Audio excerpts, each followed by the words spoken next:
IEEMA, Mr. Sunil Singhvi, President-elect and Chairman ELECRAMA, Mr. Vikram Gandotra, Mr. Siddharth Bhutoria, Vice President IEEMA, Ms. Charu Mathur, Director General of IEEMA, all the participants from far and beyond.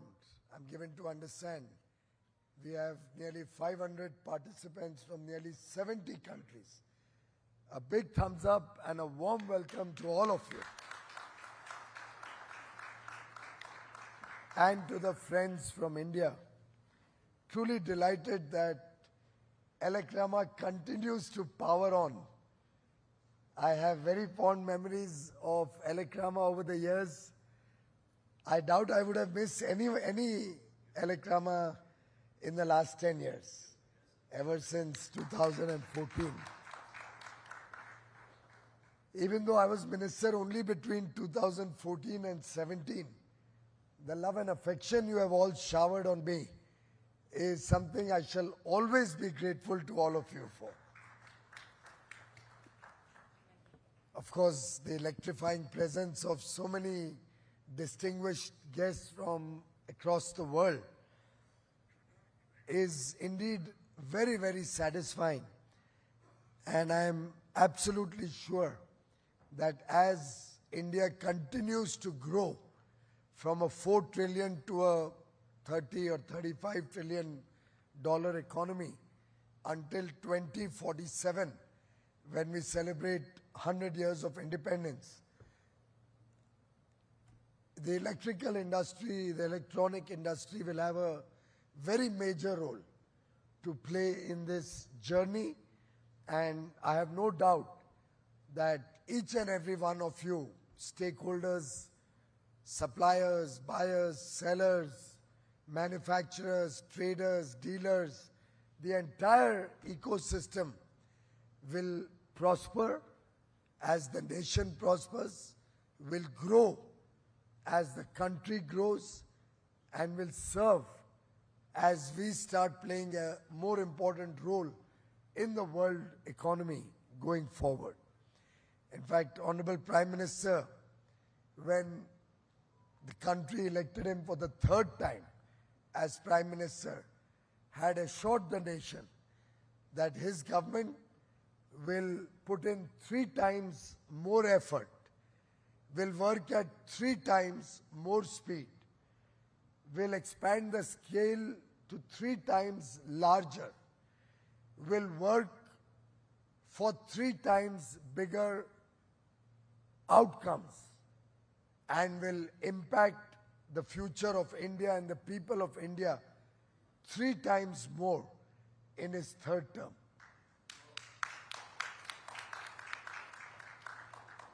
And therefore, events such as ELECRAMA give a lot of confidence, give a lot of strength to this journey, give us the courage of conviction to aim big. I mean, if you take a simple thing like the electronics exports from India, I remember way back in 2015, electronics was largely only an import item. Its share or its ranking in our international or in our export business was probably 167. In the various goods that we export, our electronics export was ranked 167. And today, as we enter 2025, it is our second largest export.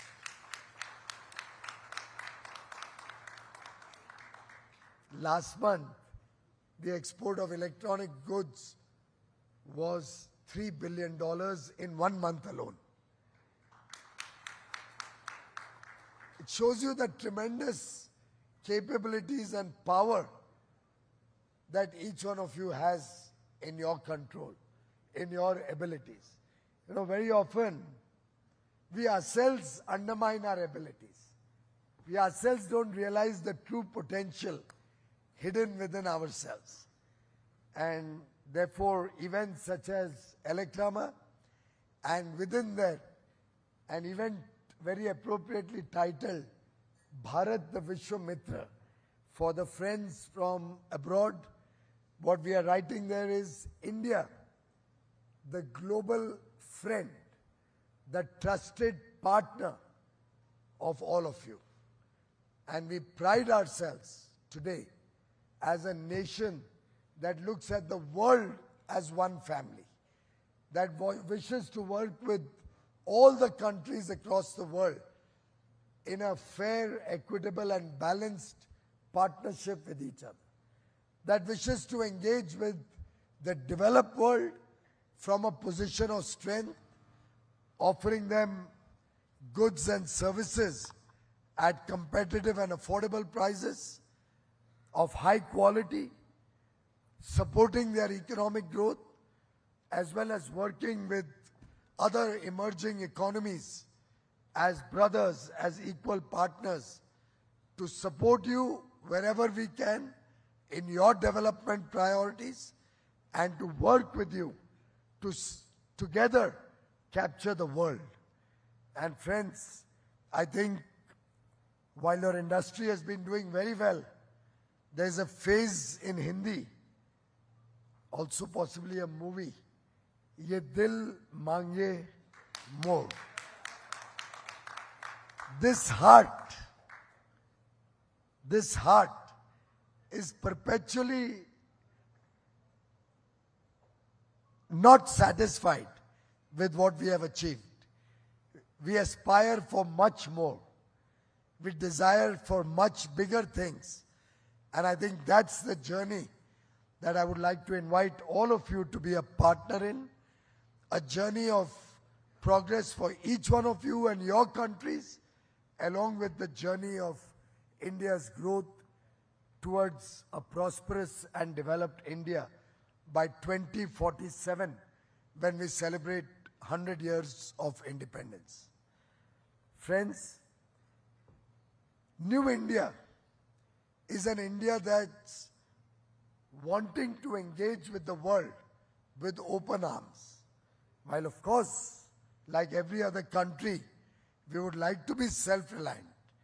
We would like to be sure that even in a challenging time like COVID, or when two major conflicts or wars are going on, or for that matter, there are today nearly 70 conflicts around the world, big and small.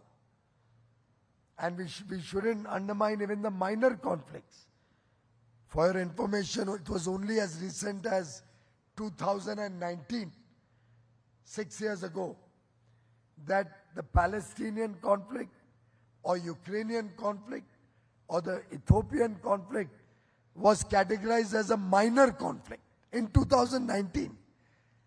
And look, by 22, 23, where it all erupted. So you can never be sure in these turbulent times what can happen next. We saw how COVID damaged world economies, world health, the safety and security of citizens across the world.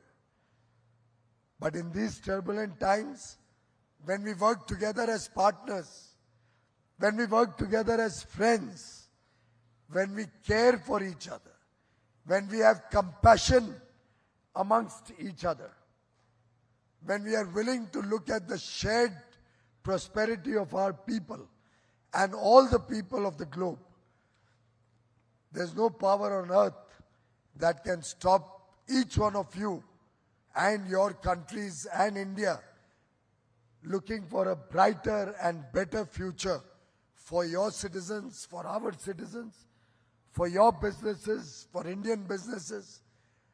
And as they say, together we can move mountains.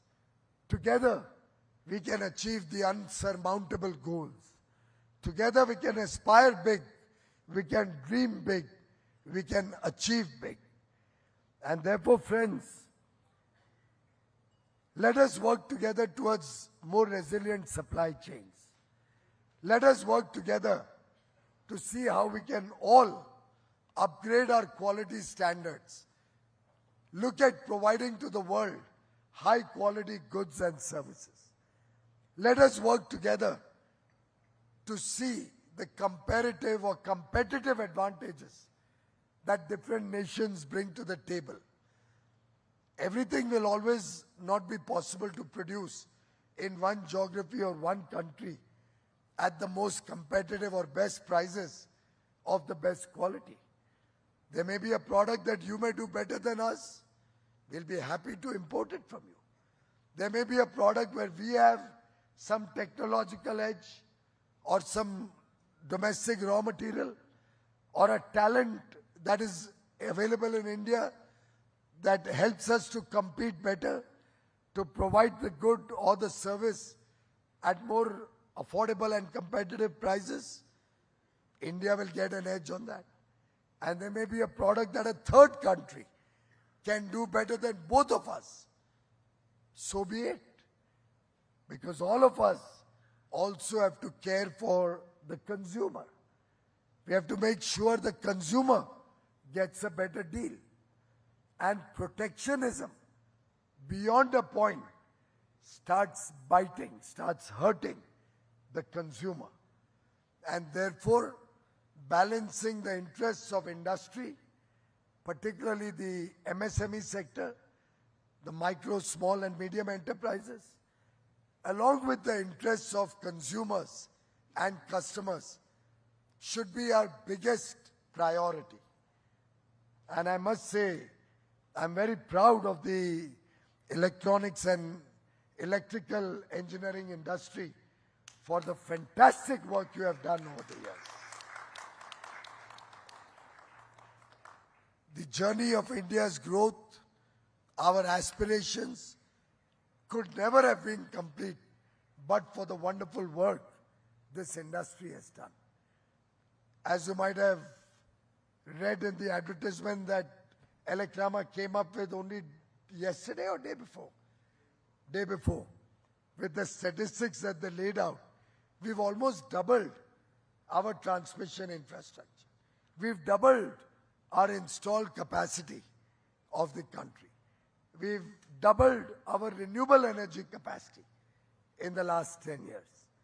We've significantly ramped up domestic manufacturing and exports, providing jobs to millions of our young men and women.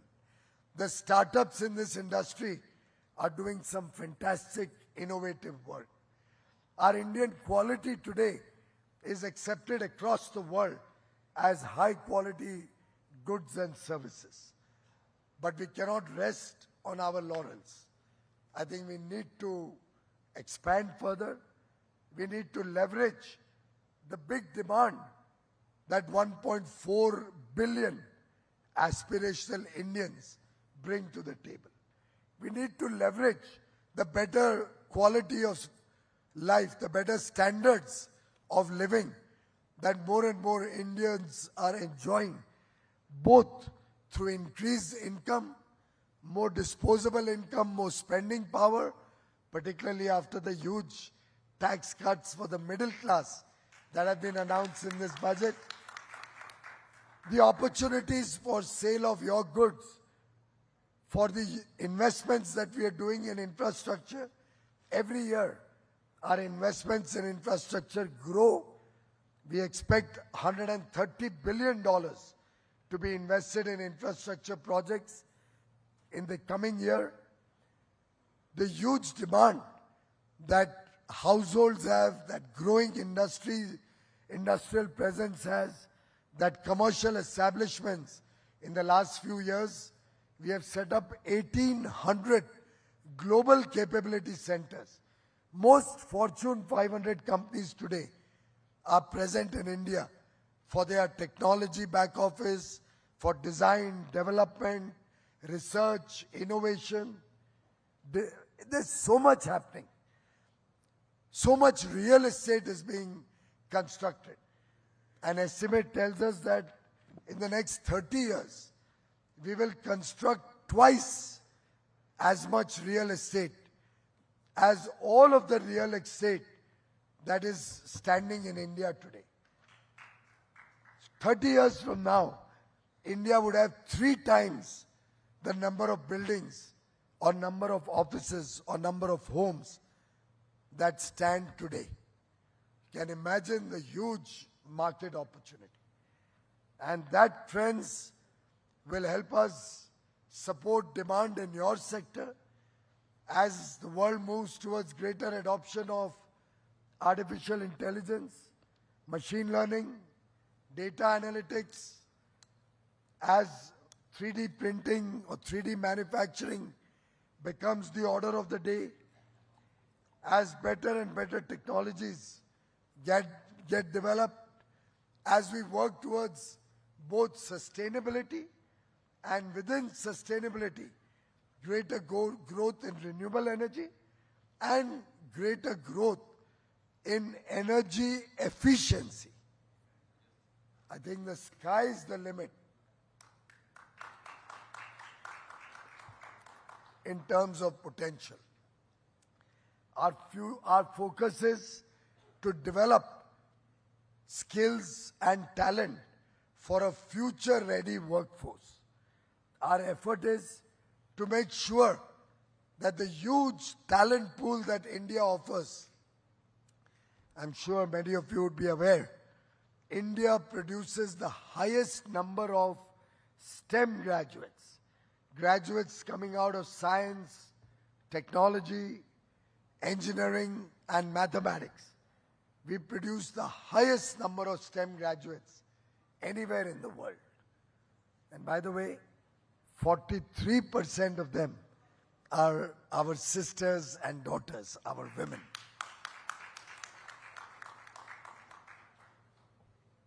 And therefore, leveraging on this strength, we wish to promote new innovation.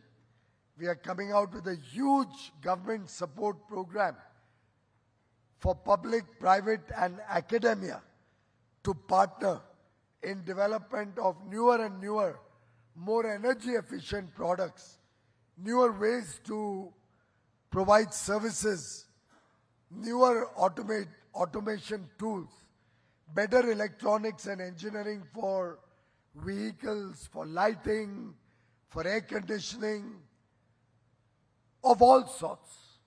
Homes, offices, factories, hotels, convention centers, exhibition places, tourist places, decorative lighting, essential, fancy, greater and greater emphasis on becoming a country producing high quality electronics, giving a nearly $10 billion support to promote the semiconductor industry in India, right from design until manufacturing finished products, including packaging, testing, everything.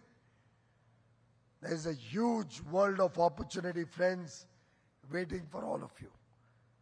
And those who seize the opportunity will benefit immensely. Those who miss the bus will be left standing behind. The choice is before all of you, before all of us. And I'm sure nobody would like to let go the huge India opportunity, a country of 1.4 billion young Indians. You know, we are one of the youngest nations in the world with an average age of about 28.4 years, expected to be young for another 30 years, adding $30 trillion to our economy in less than the next 30 years. What a potent and heady mix of opportunities that India provides. I do believe with the Make in India program, with the Digital India program, with the Design in India program, with the Serve from India program, with our effort to go global, buy local, go global, with our effort to train and skill our workforce for high quality production of goods, and provision of services, with the scale and speed at which the country is growing, the energy that you will see wherever you go in the country, political stability, policy certainty, speed of action when it comes to taking decisions with a decisive leadership, our own commitment towards reforms to transform the economy, our desire to collaborate with the world, to cooperate with other nations, to work as friends, to work as partners. I think it's truly a milestone year, and IEEMA is now 77 years old. It's a long period in history, but the other way of looking at it is like a glass half full. There's a long way to go ahead of us. We've achieved a lot in 77 years. Our ambitions are boundless, and we wish to achieve many times over in the next 7. So let us all, friends, work together. I've also been sharing the idea with IEEMA, with many other associations related to the electrical industry, that we should merge all the exhibitions, ELECRAMA included, with all other similar expositions, conferences and exhibitions related to electronics and electrical industry, or at least to begin with the electrical industry in toto, which will include transformers, which will include decorative, lighting. I keep getting invitations and requests from all sorts of organizations across the country. And imagine, we are already at 100,000 square feet in this exhibition. If we bring together everybody and make it a 300,000 square feet exhibition, where under one roof or one city, 3 or 4 roofs, the entire industry, Indian industry, is available at one place.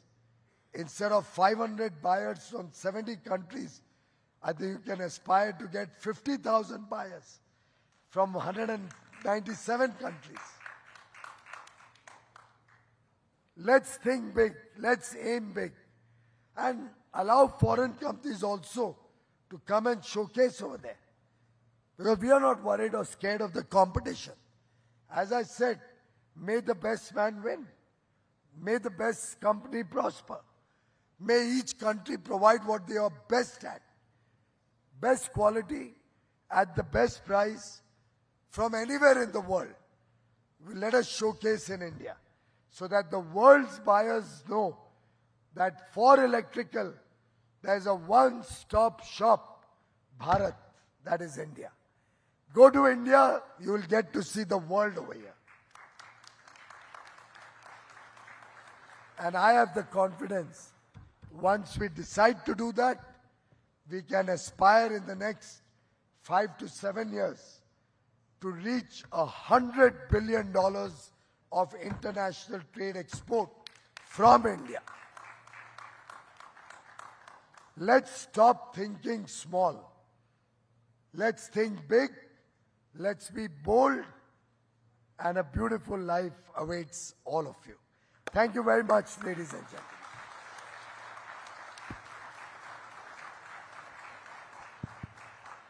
Thank you, sir. On behalf of the electrical industry, sir, you have been, whether as a power minister, as a revenue minister, as a commerce minister, you have been mentoring and always giving big challenge to us. And because of your challenges, industry has really realized their potential.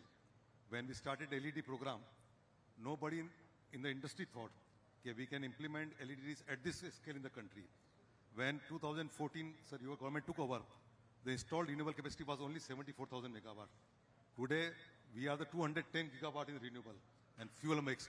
India is taking big leap in nuclear. And I assure you, sir, under your guidance, we will be talking to other associations and we'll be putting a big show, which will be not only the electricity equipment, renewable energy, nuclear energy, etc. We'll invite world leaders to come here. And already I said, India is not only leader in the manufacturing, India is leader in the development sector today. If you see it, the companies like Hitachi, companies like Schneider, they set up, Siemens, all of them have set up a big development center.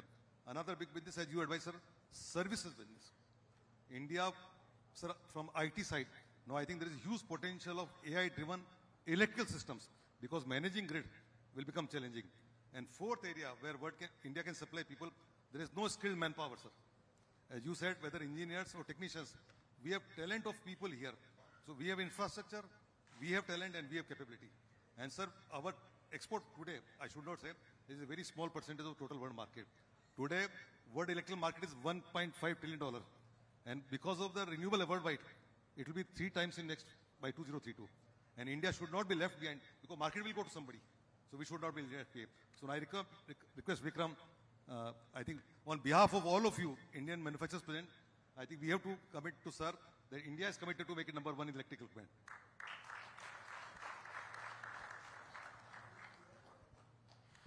Namaskar, ladies and gentlemen.